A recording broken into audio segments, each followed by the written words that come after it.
ನಮಸ್ಕಾರ ಸ್ನೇಹಿತರೆ, ಕೊನೆಯ 6 ಎಸೆತಗಳಲ್ಲಿ ಬೇಕಾಗಿತ್ತು 24 ರನ್. ನಂತರ ನಡೆಯಿತು ದೊಡ್ಡ ಚಮತ್ಕಾರ. 99% ಸೋಲುವ ಪಂದ್ಯವನ್ನ ಆಸೀಸ್ ವಿರುದ್ಧ ಗೆದ್ದು ಬೀಗಿತ್ತು ಅಫ್ಘಾನ್ ಪಡೆ. ಹಾಗಾದರೆ ಸುದ್ದಿಯ ಸಂಪೂರ್ಣ ಮಾಹಿತಿ ಏನು? ಅಷ್ಟಕ್ಕೂ ಅಫ್ಘಾನ್ ಹಾಗೂ ಆಸ್ಟ್ರೇಲಿಯಾ ನಡುವಿನ T20 ವಿಶ್ವಕಪ್ನ ಸೂಪರ್ 8ರ ಪಂದ್ಯ ಹೇಗಿತ್ತು ಗೊತ್ತಾ?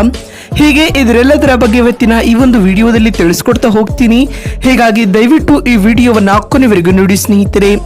ಆದರೆ ಅದಕ್ಕಿಂತಲೂ ಮುನ್ನ ನಿಮ್ಮ ಪ್ರಕಾರ ಗುಂಪು ಎ ನಿಂದ ಯಾವ 2 ತಂಡಗಳು ಸೆಮಿಫೈನಲ್ ಹಂತಕ್ಕೆ ಅರ್ಹತೆ ಪಡೆಯುತ್ತವೆ ಎನ್ನುವುದನ್ನು ಕಾಮೆಂಟ್ ಮಾಡುವ ಮೂಲಕ ತಪ್ಪದೇ ತಿಳಿಸಿ. ಹೌದು ಸ್ನೇಹಿತರೆ, T20 ವಿಶ್ವಕಪ್ನ 48ನೇ ಪಂದ್ಯದಲ್ಲಿ ಬಲಿಷ್ಠ ಆಸ್ಟ್ರೇಲಿಯಾ ವಿರುದ್ಧ ಅಫ್ಘಾನ್ ತಂಡ ಭರ್ಜರಿ ಜಯ ಸಾಧಿಸಿದೆ.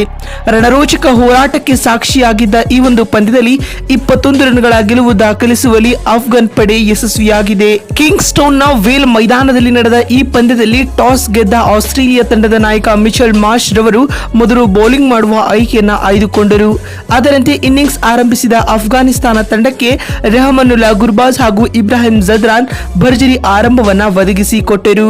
ಮೊದಲ ವಿಕೆಟ್ಗೆ 118 ರನ್ಗಳನ್ನ ಪೇರಿಸಿದ ಈ ಜೋಡಿ ಅಫ್ಘಾನ್ ತಂಡಕ್ಕೆ ಭದ್ರ ಅಡಿಪಾಯ ಹಾಕಿಕೊಟ್ಟರು.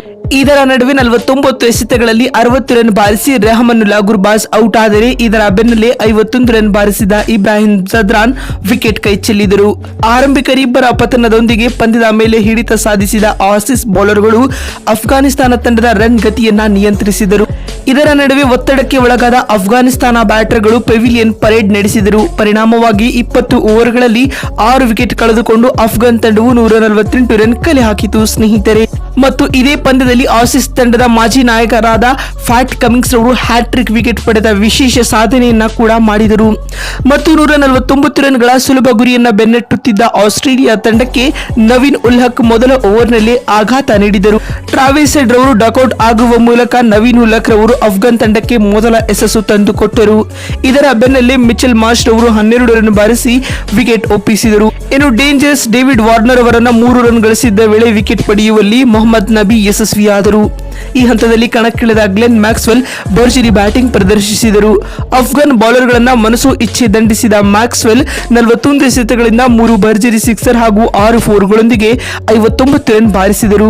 ಈ ಹಂತದಲ್ಲಿ ನೂರ್ ಅಹಮದ್ ಹಿಡಿದ ಅದ್ಭುತ ಕ್ಯಾಚ್ನಿಂದಾಗಿ ಮ್ಯಾಕ್ಸ್ವೆಲ್ ಹೊರ ನಡೆಯಬೇಕಾಯಿತು. ಇತ್ತ Marcus Stoinis 11 run, Tim David 2 run ಮತ್ತು ಮ್ಯಾಥ್ಯೂ ವೇಡ್ 5 ರನ್ ಬಾರಿಸಿ ಬಂದಷ್ಟೇ ವೇಗದಲ್ಲಿ ಪೆವಿಲಿಯನ್ಗೆ ಹಿಂತಿರುಗಿದರು.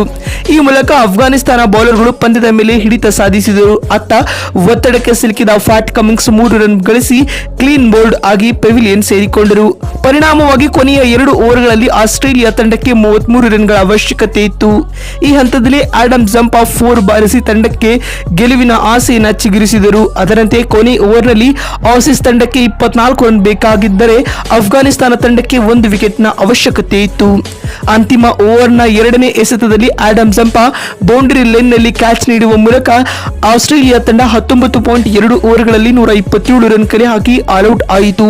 ಈ ಮೂಲಕ ಅಫ್ಘಾನಿಸ್ತಾನ ತಂಡವು 21 ರನ್ಗಳ ಐತಿಹಾಸಿಕ ಗೆಲುವು ದಾಖಲಿಸುವಲ್ಲಿ ಯಶಸ್ವಿಯಾಗಿದೆ.